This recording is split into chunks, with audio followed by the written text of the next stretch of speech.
चलो अगर हम करते हैं 8 माइनस 4 तो क्या आते हैं 4। क्यों आते हैं 4 यहाँ पे? अंतर तो वही आएगा, 4 ही बड़ी संख्या किसकी है यहाँ पे प्लस की, तो आंसर किसका है यहाँ पे आंसर प्लस का है। चाहे आप प्लस लगाओ या मत लगाओ कोई दिक्कत नहीं है।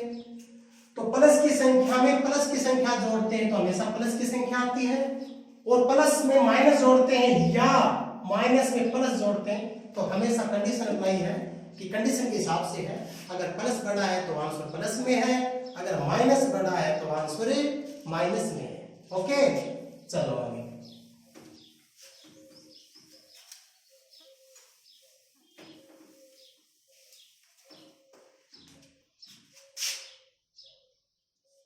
प्लस की संख्या को मल्टीप्लाई करते हैं किससे प्लस की संख्या से, तो हमेशा क्या आता है प्लस की संख्या। प्लस की संख्या को मल्टीप्लाई करते हैं प्लस की संख्या से तो हमेशा प्लस की संख्या ही आती है। जैसे 4 को मल्टीप्लाई किया 5 से, यहाँ पे 4 भी प्लस का है और 5 भी प्लस का है, आंसर आ गया 20। 20 भी किसका है यहाँ पे ओके प्लस का है। यानी प्लस की संख्या को प्लस की संख्या से मल्टीप्लाई करते हैं तो हमेशा प्लस की संख्या ही प्राप्त होती है। अगर प्लस की संख्या को मल्टीप्लाई करते हैं माइनस की संख्या से, प्लस की संख्या को मल्टीप्लाई करते हैं माइनस की संख्या से तो हमेशा माइनस की संख्या ही प्राप्त होती है।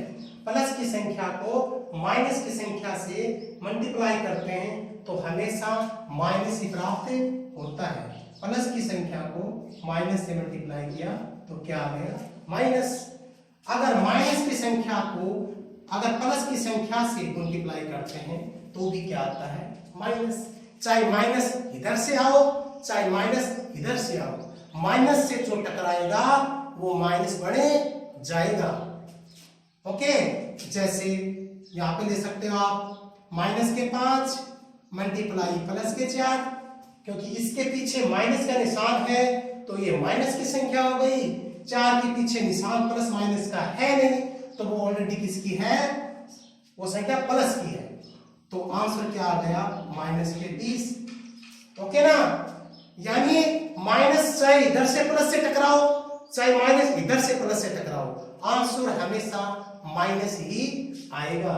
तो ध्यान से सुनो, माइनस को मल्टीप्लाई करते हैं अगर प्लस की संख्या से तो हमेशा क्या आता है माइनस की संख्या ही आती है। ओके, लेकिन एक कंडीशन हमेशा ध्यान रखना, वो है जब दो माइनस आपस में मिलते हैं मल्टीप्लाई के अंदर तो हमेशा प्लस की संख्या बढ़ती है। अगर दो माइनस आपस में टकराते हैं मल्टीप्लाई में तो हमेशा प्लस की संख्या बढ़ती है।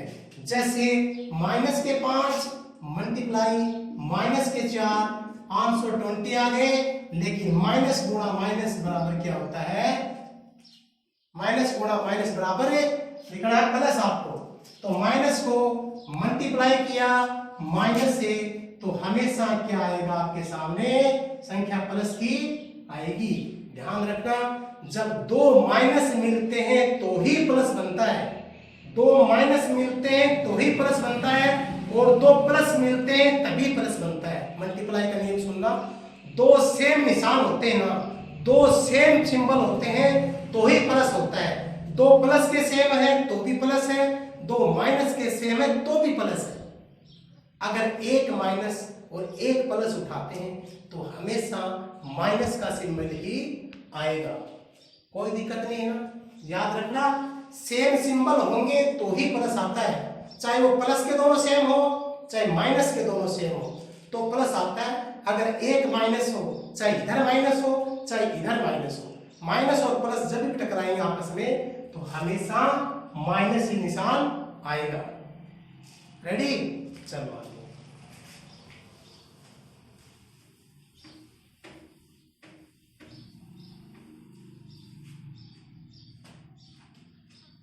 प्लस की संख्या में डिवाइड करते हैं किसका? प्लस की संख्या का, तो हमेशा प्लस की संख्या ही प्राप्त होती है। अगर आप प्लस की संख्या में प्लस की संख्या का भाग देते हैं तो हमेशा प्लस की संख्या ही प्राप्त होती है। जैसे 8 में भाग दे रहा हूं 4 का, इस बट्टे का मतलब क्या होता है? भाग ही होता है ना। आप चाहे ऐसे लिख सकते हैं तो भी एक ही बात है, ओके ना।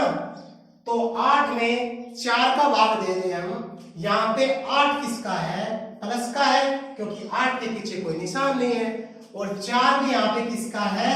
प्लस का है, क्योंकि 4 के पीछे भी कोई निशान नहीं है। और जिस संख्या के पीछे कोई निशान नहीं होता है, कोई सिंबल नहीं होता है, वो संख्या हमेशा प्लस की ही होती है। तो 4 में 8 का भाग देते हैं, आंसर क्या आया? 2, क्योंकि यहाँ पे 8 भी प्लस का है और यहाँ पे 4 भी प्लस का है और यहाँ पे आंसर भी किसका है? साथ में प्लस का है। कहने का मतलब है अगर हम प्लस की संख्या में भाग देते हैं, डिवाइड करते हैं प्लस की संख्या का, तो हमेशा क्या प्राप्त होता है? हमें प्लस की संख्या ही प्राप्त होती है, कोई दिक्कत नहीं है। अगर आपको भाग देना पड़ जाए किसमें? प्लस की संख्या में माइनस की संख्या का भाग देना पड़ जाए तो हमेशा माइनस की संख्या ही प्राप्त होती है।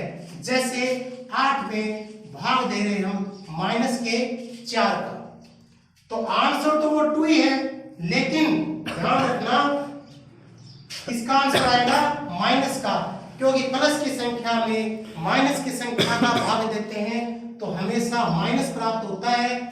और एक बात और भी है, अगर माइनस की संख्या में प्लस का भाग दे रहे हो तो भी माइनस ही है, यानी 2 में से एक संख्या माइनस की होनी चाहिए, चाहे जिसका भाग दे रहे हैं वो हो, चाहे जिसमें भाग दे रहे हैं वो हो।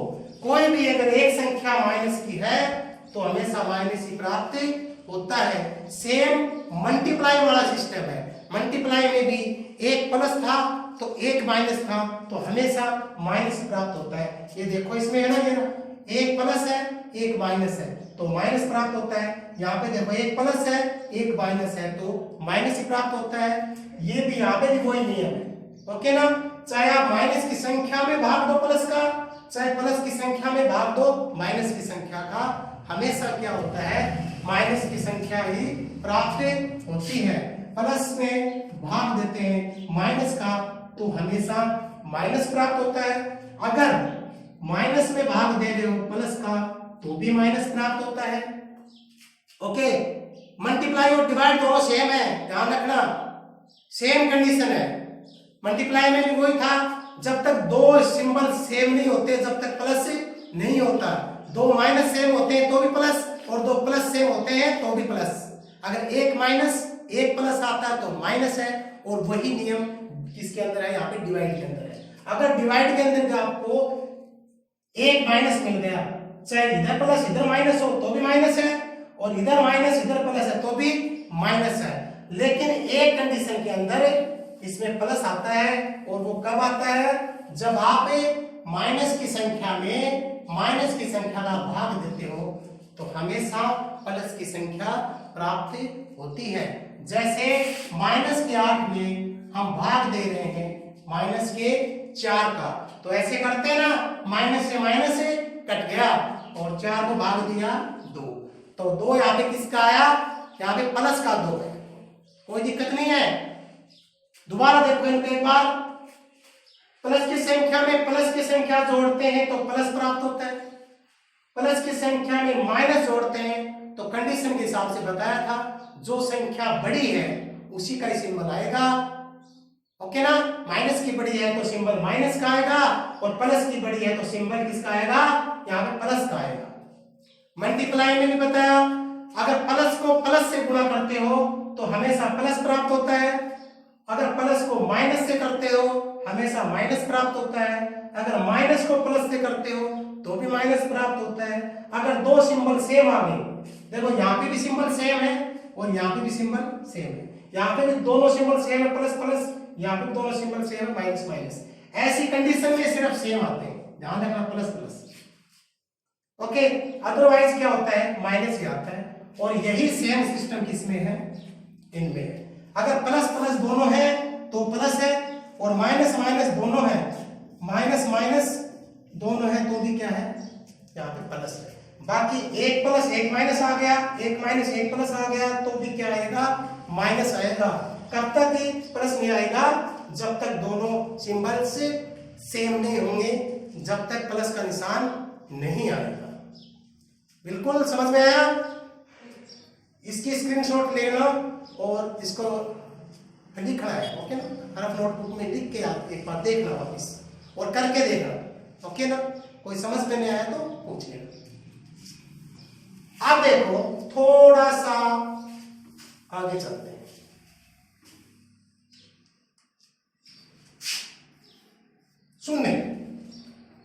सुनने का भी साथ में कर लेते हैं, इनके साथ सुनने का भी अपना एक महत्व है। देखो सुनने को किसी भी संख्या में जोड़ते हैं, ध्यान से सुनना, जीरो को किसी भी संख्या में जोड़ते हैं या किसी संख्या में जीरो को जोड़ते हैं, बात एक ही।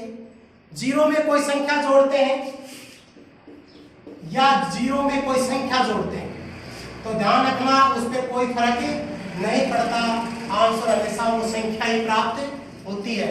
अगर आप जीरो में कोई संख्या जोड़ते हैं या संख्या में कोई जीरो जोड़ते हैं तो उस संख्या पे कोई प्रभाव नहीं पड़ता है, उस संख्या में कोई बदलाव नहीं होता है, वह संख्या ही प्राप्त होती है, कोई दिक्कत नहीं। चलो किसी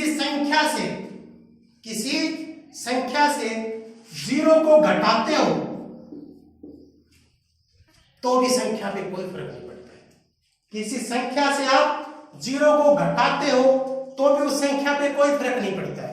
लेकिन ध्यान रखना अगर जीरो से कोई संख्या घटाते हो तो बिल्कुल फर्क पड़ता है, ध्यान रखना। किसी संख्या से जीरो घटाते हैं तो कोई फर्क नहीं पड़ता। अरे मान लीजिए अपनी जेब में 50 रुपए, ठीक है, अब उसमें से जीरो घटाओ, अब उसमें से जीरो घटाओ एक बार, 50 में से जीरो, जीरो का मतलब कुछ नहीं, जीरो का मतलब कुछ नहीं। आपके पास 50 रुपए हैं, उसमें से आपने 0 रुपए निकाले, यानी कुछ नहीं निकाला, तो क्या बच गया? 50 के 50 कोई फर्क पड़ा क्या? कोई फर्क नहीं पड़ा ना। तो आपके पास जैसे 4 रुपए हैं और उसमें से आपने 0 रुपए निकाल लिए, यानी कुछ नहीं निकाला, तो आंसर क्या आ गया? यूं कहीं आ गया। अब कह रहा आपकी जेब में 0 रुपए हैं, यानी आपकी जेब में कुछ नहीं है, और फिर 4 निकालो, कहां से निकालो? कोई ऑप्शन नहीं है। तो हमें क्या करना पड़ेगा? जब हमारे पास है ही नहीं और फिर भी हमें 4 रुपए देने, तो हमारे पास उधार लेने के अलावा कोई ऑप्शन नहीं है ना। और उधार चीज हमेशा क्या होती है? माइनस। उस समय हमारी पॉकेट क्या हो जाएगी? माइनस के 4 हो जाएगी, ओके ना। तो यहाँ पे जीरो में से अगर कोई संख्या घटाते हो तो वो संख्या माइनस की हो जाती है, लेकिन अगर संख्या में से आप जीरो घटाते हो तो संख्या पे कोई फर्क नहीं पड़ता है, ओके ना। तो ये प्लस का हो गया नियम और ये माइनस का नियम। आगे देखो, अगर जीरो को किसी भी संख्या से गुणा करते हो तो हमेशा जीरो ही प्राप्त होती है। किसी भी संख्या को जीरो से गुणा करते हो तो हमेशा जीरो ही प्राप्त होती है।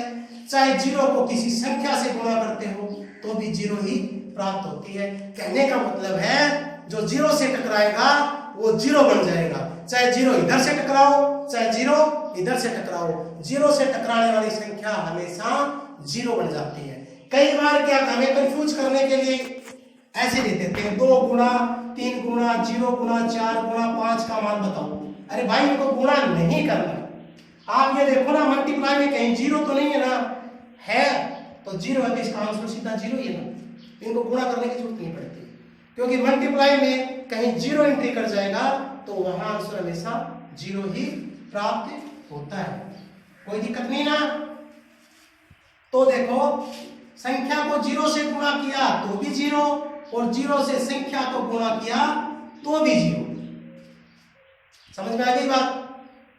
लेकिन अगर जीरो में किसी संख्या का भाग दे रहे, यानी 0/4, जीरो में किसी संख्या का भाग दे रहे हो तो भी हमेशा जीरो ही प्राप्त होता है। लेकिन इससे आगे वाली कंडीशन है ना, उसका ध्यान रखना। अगर आपको किसी संख्या में जीरो का भाग देना पड़ जाए तो कभी भी जीरो प्राप्त नहीं होता है, अनंत प्राप्त होता है, यानी भाग जाता ही रहता है। अरे भाई 4 में हम जीरो का भाग दे रहे हैं, 0 एकम 0 बच गया 4, 0 एकम 0 बच गया 4, वो बचता ही जाएगा और भाग चलता ही जाएगा, यानी उसका भाग का कभी एंड नहीं होता है।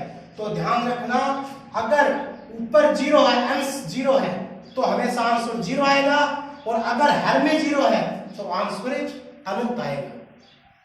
ओके, तो आज के ये सिंबल्स, सभी सिंबल्सों की स्क्रीनशॉट लेना और रफ नोटबुक में, ठीक है ना, और इनकी भी स्क्रीनशॉट लेना और रफ नोटबुक में लिखना उनको। एक बार दोबारा देखना है, खुद करके देखना। कोई भी क्वेश्चन समझ में नहीं आता है तो कृपया कमेंट करके भेज दिया करो, उसका आंसर आपको मिलेगा। ओके, आज के लिए काफी है। ओके, धन्यवाद।